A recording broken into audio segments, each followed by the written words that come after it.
Por supuesto que es hincha de River, Pauertiuk. Debe ser la persona con la que más hemos conversado en el aire y fuera del aire durante los últimos años, por lo menos, no sé si... Y no sé si es bueno para ella eso. No, pobre, pero por supuesto que no. sí, si no pasó. contamos el último año, bueno, durante este ciclo, seguro que debe haber sido la persona a la que más consultamos. Estoy hablando de Carla Bisotti, ministra de Salud de la Nación. Gracias, Carla, por venir. Gracias por la invitación. Buen día a ustedes y a la audiencia.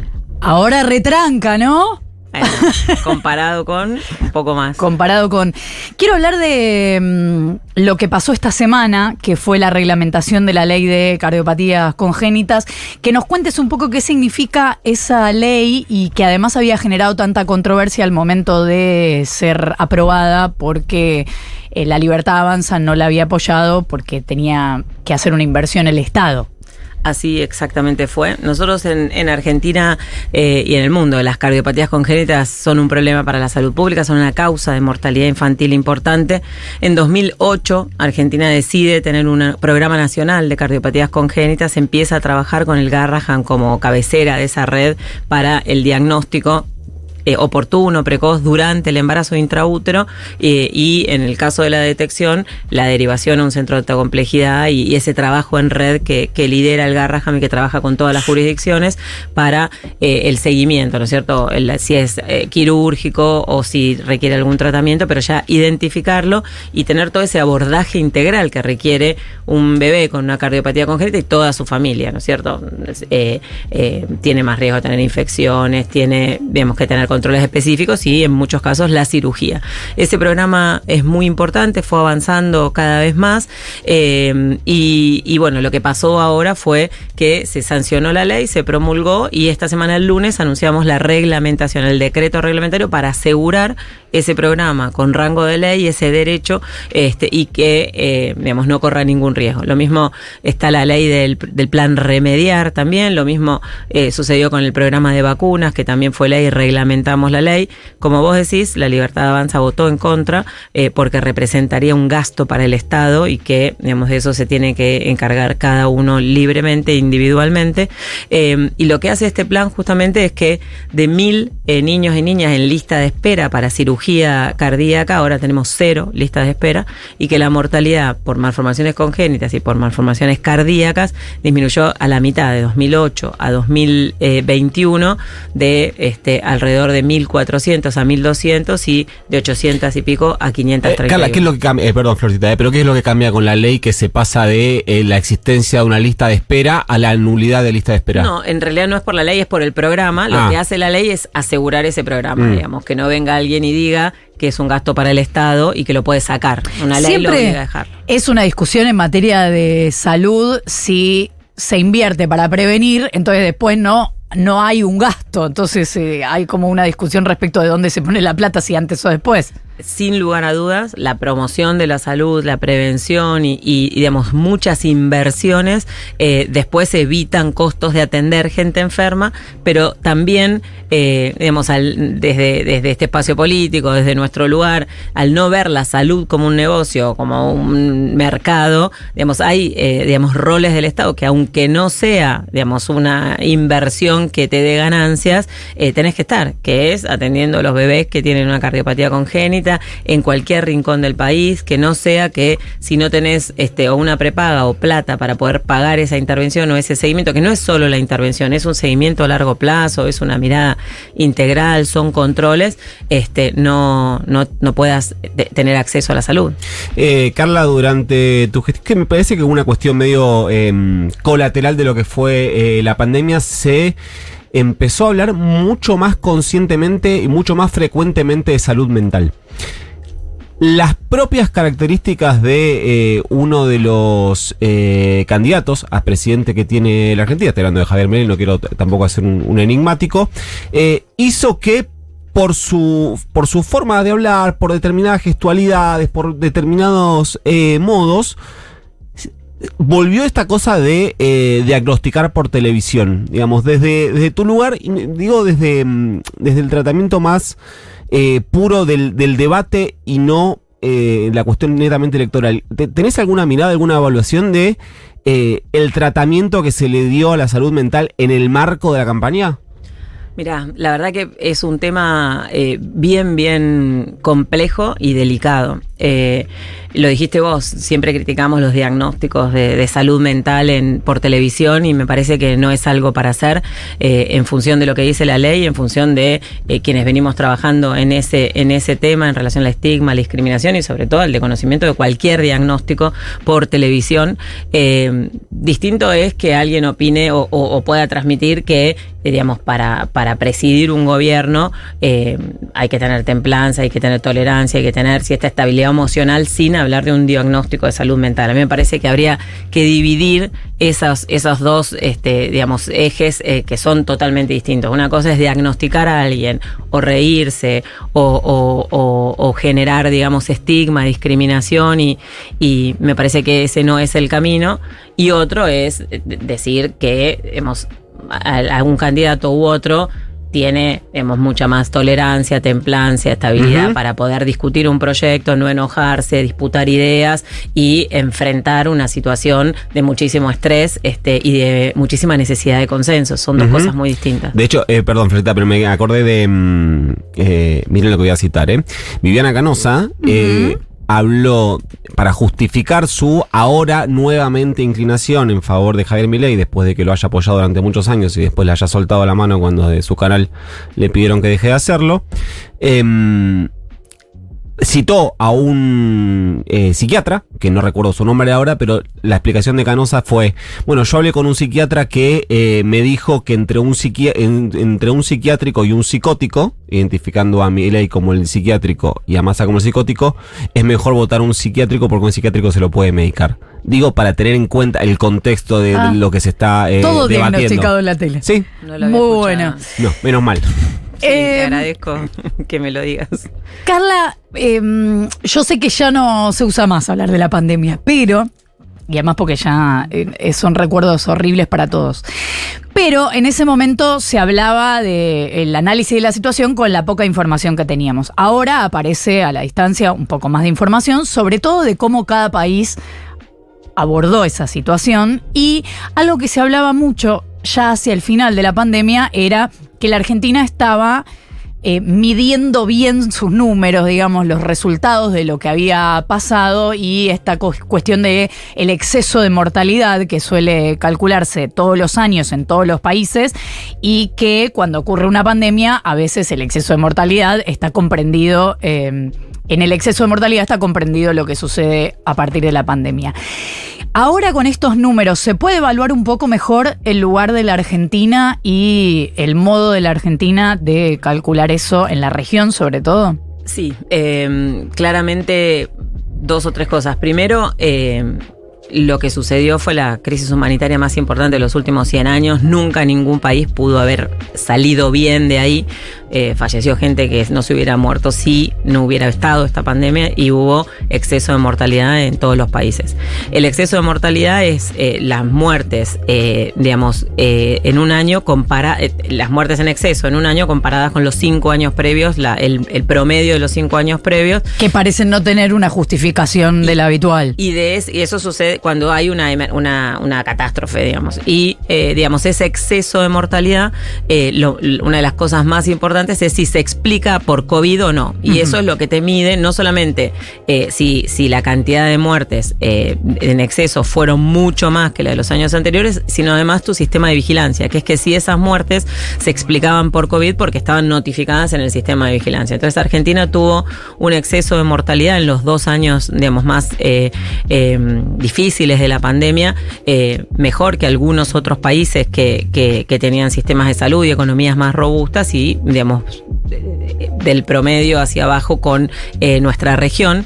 Pero lo más importante es que ese exceso de mortalidad en más del 80% se explicaba por COVID. Y eso quiere decir que nuestro sistema de vigilancia fue sensible y fue oportuno por 2 cosas muy importantes que se discutieron en la pandemia. Una, que la mortalidad por 100.000 habitantes en Argentina era más alta que otros países, era porque los medíamos bien, y eso es muy importante.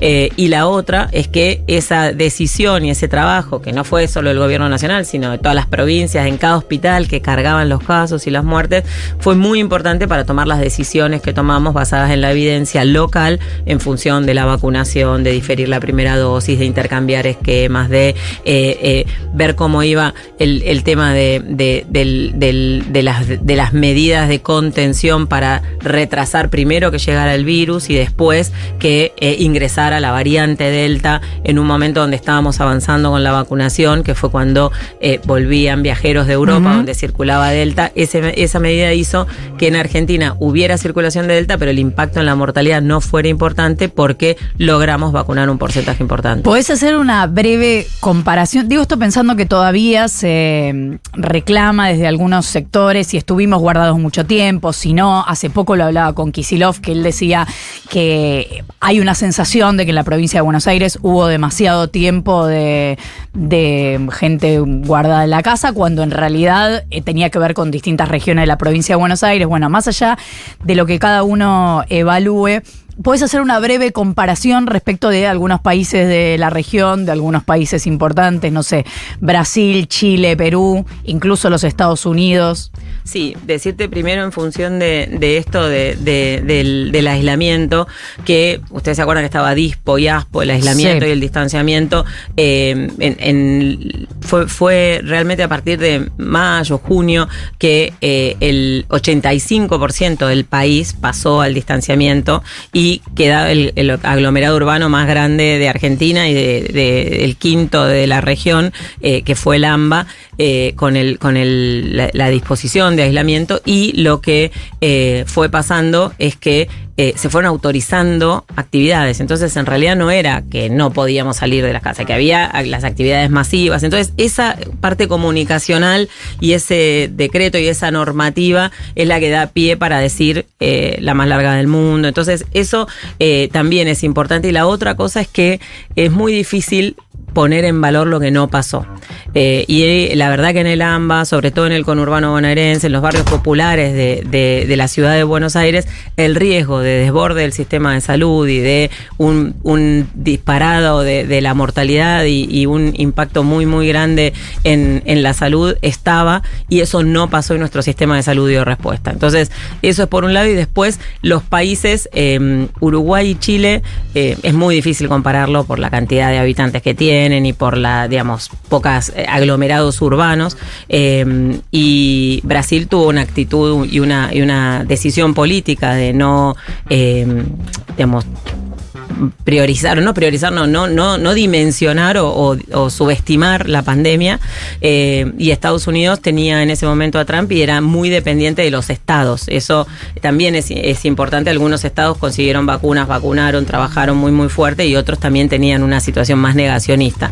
Y ahí se ve también un poco en el exceso de mortalidad. Brasil tuvo un exceso de mortalidad alto, Manaus desbordó su sistema de salud, Chile y Uruguay no los podemos comparar, y bueno, y Estados Unidos es muy difícil de compararlo también, no solo por el número de habitantes, sino por la situación económica. Así que me parece que nosotros, y yo lo digo siempre, como país dimos una respuesta, porque fue todo el gobierno nacional, fueron todas las provincias, independientemente del color político, y fue el sector privado y fue la sociedad también. Cuando escuchás que fue... Ahora creo que un poco menos, porque para mí tenía más que ver con el discurso de Juntos por el Cambio que el de La Libertad Avanza. Cerraron las escuelas, que fue una de las cosas en las cuales buscó diferenciarse, sobre todo, diría yo, Patricia Bullrich, y en parte Horacio Rodríguez Larreta. ¿Hay alguna evaluación respecto a eso? ¿Hubo realmente diferencias sustanciales entre cómo se trató en la ciudad de Buenos Aires respecto al resto de la AMBA, por ejemplo? Mira, la verdad es que también es muy difícil, ¿viste? Entrar en este momento, en ese tema, ¿viste? Es muy, muy complejo. Hay datos que demuestran que los chicos transmitían, digamos, eran un vector de transmisión, eso no está en discusión. No está tan claro que eso haya impactado en la mortalidad, y por otro lado, la ciudad de Buenos Aires es la jurisdicción que ha tenido la mayor mortalidad, pero tampoco se puede adjudicar a eso porque, digamos, era un aglomerado claro, urbano muy, muy grande. Entonces, si uno quiere decir algo, puede decir cualquiera de las dos cosas. O sea, hay argumentos y datos para sostener todas las posturas. Exactamente, digamos, y digamos, es entrar de vuelta en una situación de que si yo te digo, Ciudad de Buenos Aires tiene mayor mortalidad porque abrió las escuelas, es inexacto, y si yo te digo, digamos, estuvimos perfecto porque, ¿entendés? No. Sí, y saliendo del contexto campaña, pero quedándonos en el universo niñez, acá desde la ignorancia total, porque por ahí para nosotros pasó un montón de tiempo y la realidad que en términos históricos pasó muy poco respecto de la pandemia. ¿Qué sabemos hasta ahora respecto a la reacción o daños colaterales sobre los chicos y chicas que tuvieron que atravesar, los niños sobre todo, la niñez que tuvo que atravesar la pandemia? Esta idea de los pandemials, de chicos que vivieron encerrados y que ese aislamiento pudo haber o no tenido algún tipo de efecto en su formación. Bueno, es lo que vos decís, es muy poquito tiempo. O sea, se requiere más plazo para tener un diagnóstico sobre eso. Sí, nosotros lo que sí se ve, y no solo en Argentina, sino en el mundo, es el impacto en la sociabilidad, el impacto por ahí en el enojo, en las juventudes y adolescencias, depresión, aumento de los consumos, también disminución de la sociabilidad, ansiedad, digamos, el tema de los intentos de suicidio o el suicidio. Es una preocupación enorme. ¿Eso realmente pasó? ¿Está medido? Digamos, es muy pronto también, sí. Pero hay algunos lugares donde, digamos, en algunas ciudades inclusive se ha visto que, digamos, es un momento. Lo que tampoco se sabe si eso se va a sostener o eso también sucedía antes de la pandemia, que en alguna ciudad sucede alguna situación puntual en relación al suicidio y se maneja de alguna manera, y después hay por ahí algunos eventos más que suceden en ese contexto. Pero sí, en el mundo también se está viendo un aumento de los intentos de suicidio en las juventudes. Y el impacto que ha tenido la pandemia en la salud mental ha sido universal, no es solamente en las niñeces y en las juventudes, en las personas mayores, digamos, la confianza, la posibilidad de salir digamos, genera también tipo temor para salir y sociabilizar. La verdad que el impacto es importante. La medición y la cuantificación me parece que todavía falta, pero es un poco lo que vos decís. Fue hace muy poquito, parece que pasó hace un montón. Cada uno y cada una lo trata de alejar porque fue un hecho muy traumático que todavía no lo dimensionamos ni personalmente ni colectivamente. 3 años de nuestra vida en pandemia, en una situación de muchísima tensión, independientemente de nuestro rol, de nuestra etapa de la vida, de nuestra situación económica, social. Es una situación constante de tensión, de temor a enfermarnos, que se enferme alguien que querramos, y transitamos la enfermedad aislados, esperando a ver si no nos bajaba la saturación, la preocupación laboral, el no poder viajar, familias separadas, la situación paró el mundo entero, y la verdad es que, digamos, es algo que cuesta muchísimo incorporar y que el tiempo le va a dar una perspectiva. Impacto en la salud mental hubo, impacto en la salud en general hay todavía, porque tenemos diagnósticos de cáncer tardío, enfermedades crónicas no controladas, bajaron las coberturas de vacunación. Entonces, la verdad es que el impacto todavía está sucediendo, no por los casos de COVID, sino por, digamos, Claro, estamos transitando la situación todavía. Estamos transitando, digamos, una situación que no es la pandemia, pero, digamos, es el impacto que ha dejado la pandemia. ¿Qué es lo que te produce más bronca cuando se hace la evaluación de la pandemia? Porque me imagino que, además, en ese momento, como estábamos diciendo, se resolvía en función de la información que había y además de los recursos que había, porque recordemos que no teníamos Ministerio de Salud sino Secretaría hasta que cambió la gestión. Y a veces aparece esto que decía Nico, de la cuarentena más larga del mundo, o los chicos no iban a la escuela. Aparece la foto de el presidente en una celebración. Aparece esta acusación de la vacunación VIP por un universo de funcionarios que se vacunaron y que eso ayudó o generó la salida de Ginés del ministerio. ¿Qué es lo que más bronca te da para el recuerdo general cuando escuchás los reclamos que algunos hacen respecto de cómo se cubrió la pandemia desde el Estado? Que decís, ay, la verdad que con el esfuerzo que hicimos Te recuerdo. Sí, bronca no sé, me da mucha impotencia. Digamos, a mí lo que yo nunca voy a entender es, en algunos momentos parecía como que querían que nos fuera mal, digamos, y en el medio había gente. Digamos, si hay alguien que no se vacunó, si hay alguien que tuvo dudas, si hay alguien que sufrió más porque le dijeron que la vacuna era veneno, que la jarra loca, que no se podía, que no se vacunen, que a mí eso me parece que no me entra en la cabeza que porque sí había preocupaciones genuinas, dudas, decir por ahí es esto, por ahí es lo otro, digamos, no hubo una discusión constructiva, era más destructivo y desde ese punto de vista me genera, siempre pienso, o eso cuando, digamos, dijeron que habíamos rechazado Pfizer, cuando desde el primer día intentamos con el laboratorio llegar a los acuerdos, digamos, en función de las normativas, que haya gente que piense que nosotros no nos preocupábamos y cada decisión las tomábamos pensando en qué era lo mejor, consensuada con todas las provincias, con distintos colores políticos, con expertos, con otros países hablando sus experiencias. El Reino Unido tuvo mucho contacto con nosotros en la experiencia de diferir la segunda dosis, en la experiencia de intercambiar vacunas.